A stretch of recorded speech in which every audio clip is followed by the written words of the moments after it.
Hello, I'm Nabeel Aijazi, and welcome to the fourth episode of ImaginXP's podcast series. At ImaginXP, we are spreading the word of UX at all dimensions to enlighten and bring together the design community.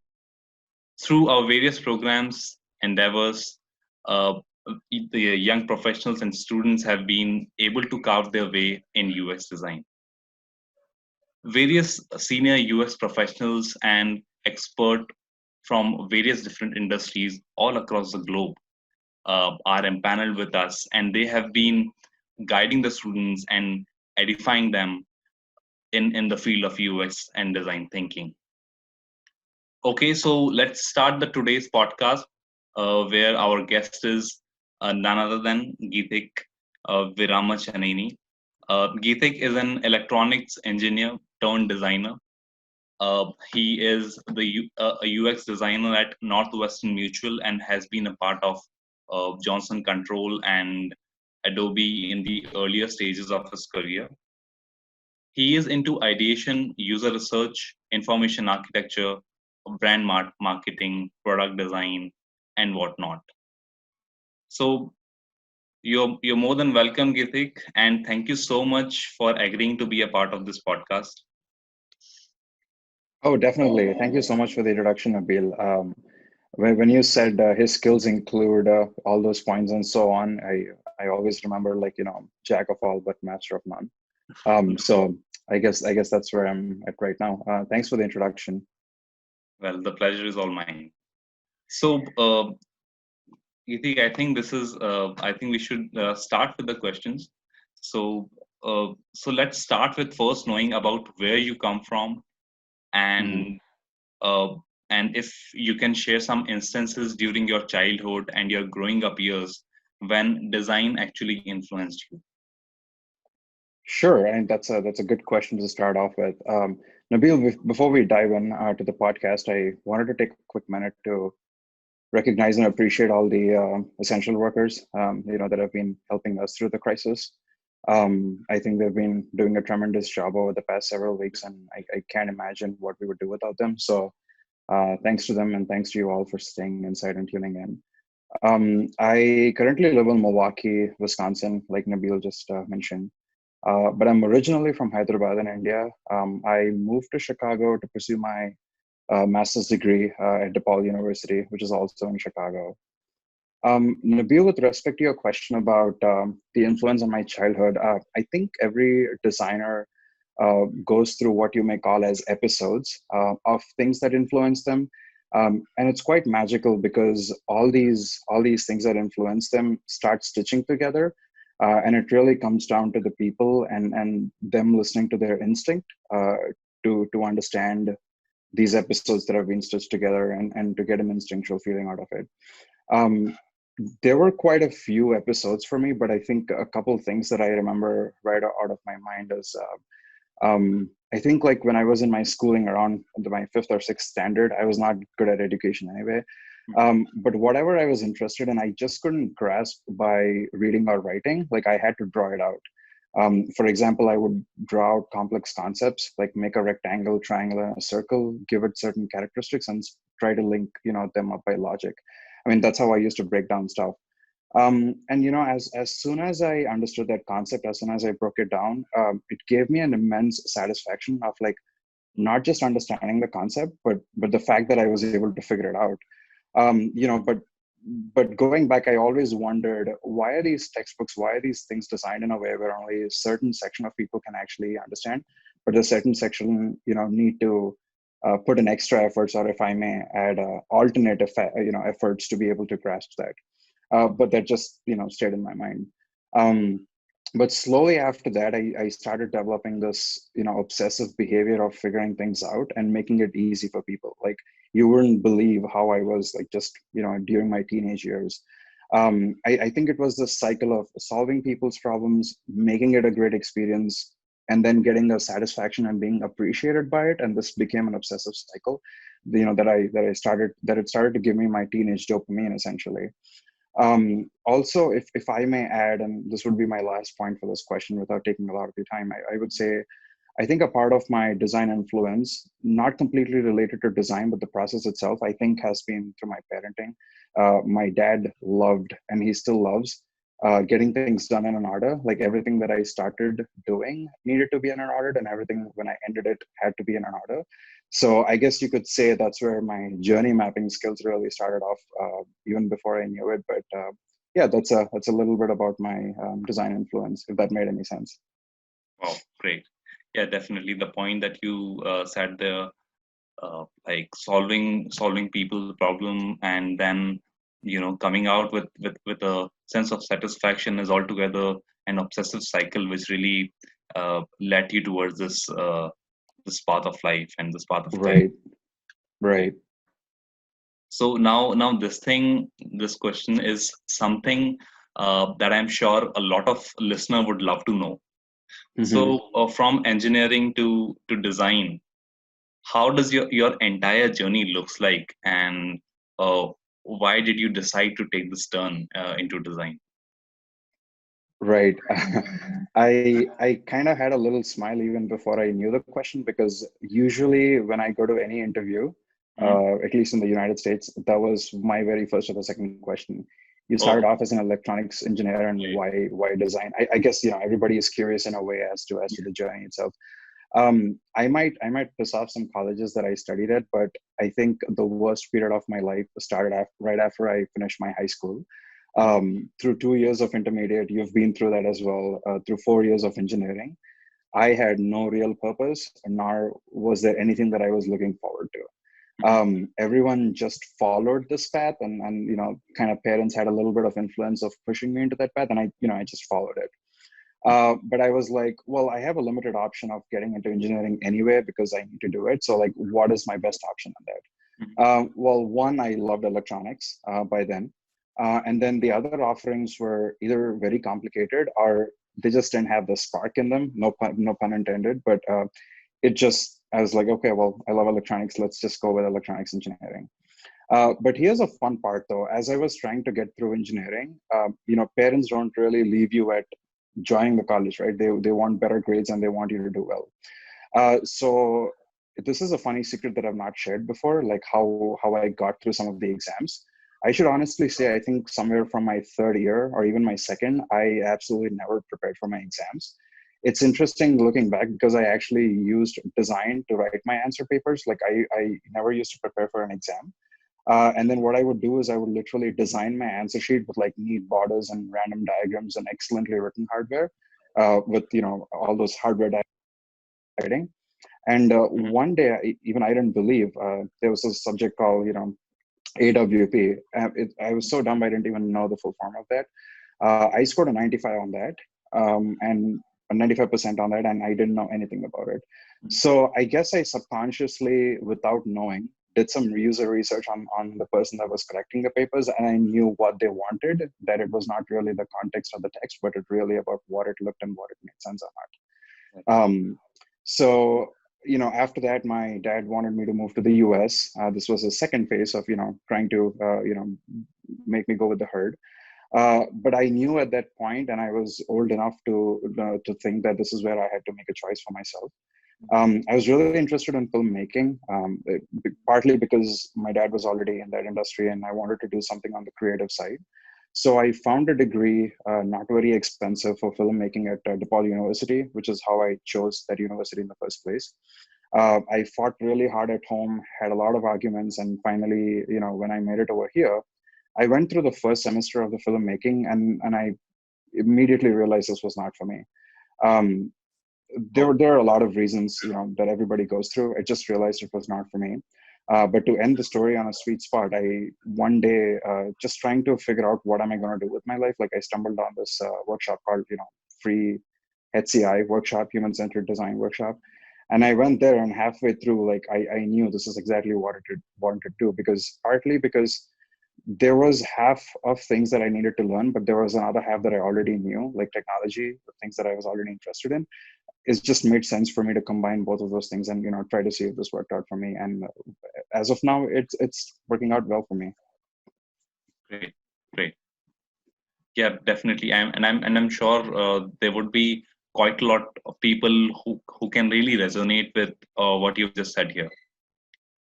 Absolutely. And I think some people at Imagine XP would definitely agree with me. I've been speaking to you guys and you all have Definitely. similar stories.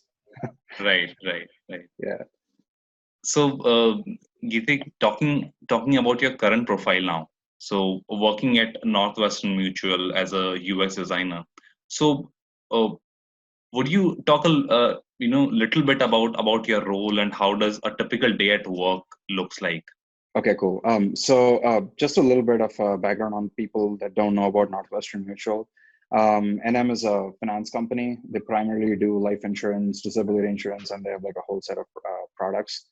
I'm a UX designer on the team, and I am on the platforms and core services team. The UX team at NM is divided into different sectors based on the products that they work on. So I belong to the platforms and core services. I'm actually pretty new to NM. I just started January of this year. I would say not super new, but still kind of new and figuring things out over here. Um, so as you know, at Northwestern, like with any insurance company, there are a ton of products, which means a ton of services for those products, which also mean a ton of platforms for those products, leading to a ton of experiences.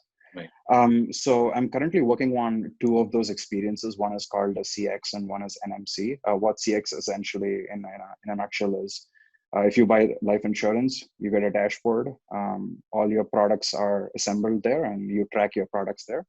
And the other one is NMC, which is on the service side, where um, if my client has bought a product and if I'm a insurance agent, that is my dashboard to track all my customers and make sure they're good, and also see if there are new customers that are looking for life insurance. So I'm working two of those products. Speaking of a typical day, we would have projects that are running on timelines, and some projects I'm actually pretty. It's pretty nice that they've put me on projects initially when I joined. On some visionary projects, which is like years and years ahead of how we are planning out. More like an Apple format where they plan off their next 10 years and then they start to break it down from there. That's something we're approaching as well. So we do a lot of user testing. We're doing a lot of user research right now. I've been reaching out to a lot of clients to do some research on information architecture. So a typical day, fortunately, doesn't stay the same. It keeps changing. But what I just mentioned are some of those things that have been happening for the past few weeks. Great, great. So, through your profile, we saw that you have been a part of Johnson Control as well in the earlier Mm-hmm. stages. And so, could you share with us any exciting project that you really loved working on then and like during the Johnson days? Oh, sure. I'm actually kind of glad you asked that question, and please stop me if I'm going to ramble a little bit on this. I would say that I don't think I would ever work on a project like the one that I'm about to mention at Johnson Controls, probably in the next 50 or 60 years of my career. Oh, And it's super interesting because it was the first project right after I graduated. Uh, and Nabeel, like if you graduated and you were working or interning or even going full time for a company, mhm. like some of the projects you would work on would be mellow and mild, right? Because they don't want to overwhelm you. They want to start you off with where something really mild. Um, but they put me on this fantastic project, and the UX team obviously was so awesome working at Johnson Controls. And before I go into that project, a little bit about Johnson Controls. They're a huge HVAC company. They also have a pretty big presence in India through batteries. They're tied up with Amar Raja batteries or Amaron. So they used to build batteries for Amaron to be distributed in India. They do heating, cooling, ventilation, like I said, batteries, you name it. An interesting fact is that the founders of Johnson Controls, the founder of Johnson Controls, Warren S. Johnson, was actually the guy that invented the thermostat. So this company was started in the 1800s, huge history. Yes. So as a part of their product offerings, Johnson Controls also produces fire suppression products. And one of their fire suppression offering was this three-part system that would put out potential industrial size fires, like a huge oil refinery or or a huge complex. So this three-part system that puts off the fire goes on a fire truck. And the ask was that they wanted to include a touch screen onto this fire truck, an interactive touch screen. What was super interesting about this project is that this is something that I have never done before. Like I've even my assignments at school, we have never done something with this. Number two, the form factor was different. We're talking about a 15-inch screen with resistive touch, touch, and with like buttons all over on the left and right, completely new. Um, so we had to not just build a beautiful functional interface, but it had to be so good that it would convince hardcore mechanically driven firefighters to use a touchscreen instead of real controls. And that's where the user testing got so rigorous and so difficult that we had to iterate and test it multiple times. But the end goal was to do a digital transformation to a digitally unconventional industry like firefighting. You wouldn't think of digital transformation and firefighting, right? But they somehow came together, and they wanted a product where the firefighters could not just depend on the screen for controls, but also give them information, in times of need if they don't need it, which is pretty critical during those scenarios. So, if I may add a little more, context and detail to this, there were a lot of other limitations to the screen. Like I said, resistive was one of them. There would be if they're putting up for fire, and if it's an oil refinery, there's going to be oil all over the screen, and they would have to touch through that. It is super heavy, hyper fire resistant, hyper water resistant. So we had to also consider those conditions. Also consider color blindness and things like that, and actually, make this product, which turned out pretty good. Oh, great. It is like such a tremendous project to work on. And, definitely the point that you said that you might not be working on any of, such project maybe in 40, 50 years from now on. So, but definitely, Absolutely, yeah. definitely one great project, just like, a kind of milestone in a designer's life. Yeah, this and I'm pretty lucky that it started off at the beginning of my career. And like I said, I apologize. I can like ramble all day about that project. Mhm. So you should appreciate me for completing it pretty fast. Right.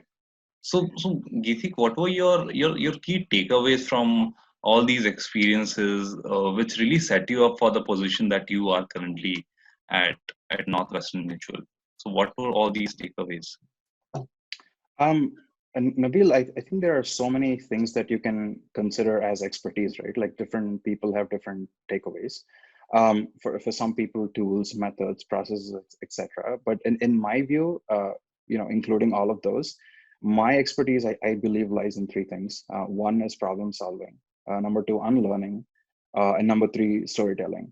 I think tools, methods, and processes are like highly adaptable and customizable. Like they can change the way you want it. But the foundations that actually create those tools, methods, and processes, I think is where my focus is on. Like I want to make sure my foundations are strong, so I can take care of the methods and the processes and the tools in the right way. So just to sum it up, I would say problem solving, unlearning, and storytelling. Wow, great, got it. So, since you've mentioned problem solving here as one of Mm-hmm. your expertise, if we can put it like this way, so how do you think design plays a role during a crisis?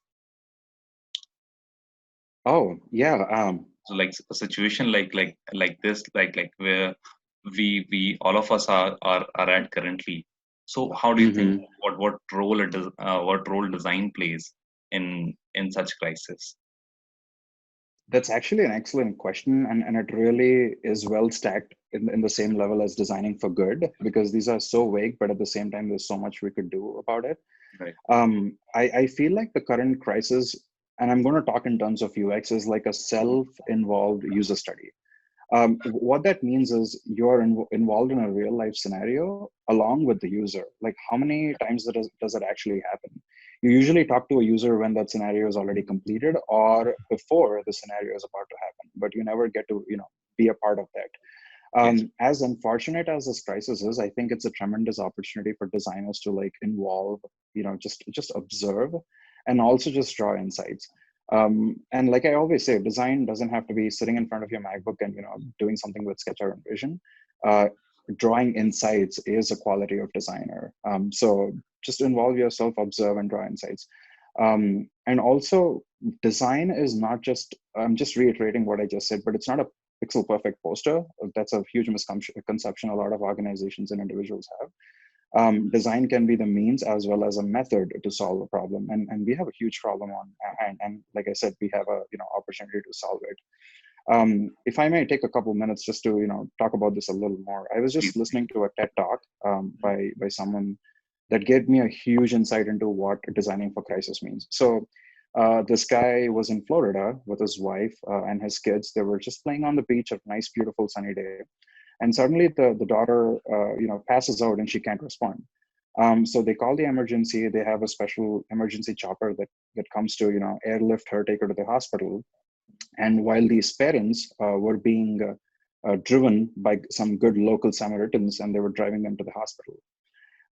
If you just put yourself in that situation that the father and the mother are going through, like maybe they're probably visiting Florida. They don't know where they're going. They don't know anything about this hospital. And they're trying to understand, where is their daughter going to go? Where is she going to be placed? What are the next steps? That's everybody. So even in that crisis, the father, opened up Google, he searched for the hospital, and out of all the information, and the guy that was doing the TED talk is actually the father. He said the most useful information that he could find was just the contact number and the email, which is what all of us somehow end up finding. But how contact information and email treats us. It's not really a direct solution to what you're looking for. So for them, looking at a micro crisis that belongs to two people, I think what was very limited to them was time and information. And I think it kind of applies to our scenario as well. Time is very limited, information is very limited. Maybe the hospital should have had a quick link to an emergency section that kind of outlines what happens. So I think the big question, and a great question that I would love to tackle, is like, how do we take that scenario, how do we take inspiration from that and apply it to something like COVID-19? And how do we find better ways to manage crisis? So yeah, I'm not sure if I've answered that question, but that was a good one. No, you have answered it phenomenally, to be honest. And I'm glad. Yeah, definitely the kind of relevance that design holds for such a crisis situation is definitely commendable and tremendous. So digging Right. deeper into the topic, so do you think design has a certain relevance or design can help organizations to prepare for crises like these? That is another great question. And in all honesty, I think a lot of organizations are never really prepared for a crisis. And I'm pretty sure you and I know that by now. I'm not blaming anyone here, but I think we always tend to design products for MVP or to solve for like 90% of the use case. Right. But have you and I or anybody anticipated that COVID was coming, and would that fall in that 90% use case? Absolutely not, right? So we need to start designing digital products like how electronic engineers would do, or how electronic people would do. They make electronics foolproof, right? Like when was the last time we had a short circuit because of an electronic? Things are foolproof, and they're safely packaged. All the power shut off. They're all like in place. You don't have to worry about something dangerous happening because of them. And I think we should use those same concepts in design thinking as well as design doing. Like, can we just run iterations and keep doing iterations in a way where we meet that spot where for development they can reach an MVP, but from a design standpoint, we can also create something that's foolproof and that will be ready for a crisis when that happens. Wow. Yeah, definitely. No, it is certainly some great points put together. Like such practices can also be incorporated in design just to be prepared for the crisis. Right. And I mean, if you think about it, electronics itself is design. I mean, if you literally break down the process, everything is design. So yeah, I'm just reiterating a great point that you just mentioned about like, the cross-interrelated relationships of industries. Now I'd like to take on my favorite question. So now this is the question that I have been asking to many industry experts. So what do you think is the future of design, and what is the future of career in UX? Right. That's the big question, right? And whoever these experts are that you spoke, I would really love to like get those videos and see what they said, because that's a burning question for me as well. Yeah. But in my, and this is purely my opinion, and people might disagree, but I think creative jobs are harder to replace. Period. Even whatever it may be, AI or whatever, I don't think creative tech jobs can be replaceable. And I think on a personal level, not just from a job standpoint in general, but on a personal individual level, you would be harder to replace if you're grounded, true to your work, you actually deeply care about what you do, and most importantly, just stay authentic. Don't copy for the heck of it. Like, do it your way, and do the way you want it. And I think UX as a role itself might change. I mean, we have UX UI. Some people use UX, user experience design. Some people use user interface design. Some people use product. Some people use interface. Like, there are so many words for it. Right. But I think what will end up happening is that all of us, I think, should start looking at UX from a product lifecycle standpoint and be designers of the lifecycle and not just the feature. So when you think about a product lifecycle from the beginning to the end, you could add value and be a designer of so many different sections or so many different departments that you could be a part of. I mean, at that point, you become subject matter expert, and that's what you should aim for at the end. So yeah, I think we're good, and we're in a good spot. Well, yeah, got it. Definitely. So now in the last, I would like to, you know, ask you if you have any message for the listeners and for Imagine XP. Uh, Message. Well, not really a message, but maybe a suggestion, if I may.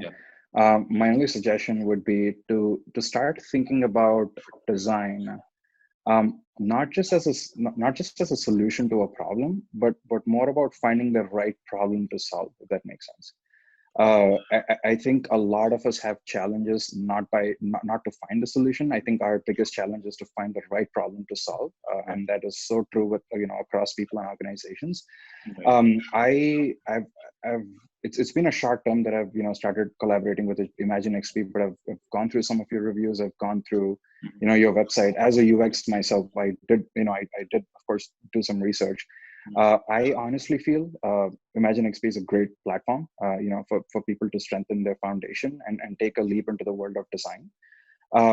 But in addition to that, what's important for people on an individual level is that you use the platform and finding a path, taking a journey on that path, and telling your own story. And Yeah. this all ties back to my authenticity. Just do it your way. There is no right and wrong, which is the beauty of UX. There is no wrong, and you should actually be worried if you're not doing wrong because something's not going right. So that's how I would sign off. Thank you so much, Nabeel. Definitely. Yeah, it is so true that you know getting a right problem to solve is what we should really aim for. Right. Yeah, definitely. Yeah. Great. So Amazing. Amazing. Thank you so much, Geethik. And thank you so it, very it, much, it Nabeel. was a great show, and I really loved interacting with you. And all the points you said, I can totally agree with those. And some really Hmm. insightful conversation and interaction which happened. And I've been looking forward to more to come on these lines. Yeah, me too. No, this is all the experience that I've had with you guys has been Yes. great so far, which is Right. why I can vouch for students and what they can get out of Imagine XP. No, So I'm definitely. really looking forward to the next. Let's all get through this crisis, and we'll be back on track soon. Yes, certainly, certainly. We all are looking forward to Awesome. it. All right. Thanks so All much, right. Nabeel. So Bye. all the best. All the best. Geethik, please stay safe. Uh, for our listeners, all the best for your design future. This is Nabeel Aijazi from Imagine XP signing off for now, and see you real soon for the another episode of Imagine XP podcast series. And if you like to watch more educative videos and more such stuff, follow us on our social media handles. Check out our YouTube channel and visit www.imaginexp.com. All right, Geethik, thank you so much. Thanks for Thank your you so time. much. Great job. All right. Great. Okay, it was wonderful. Thank you. Yeah. Bye. Bye. Bye. Take care.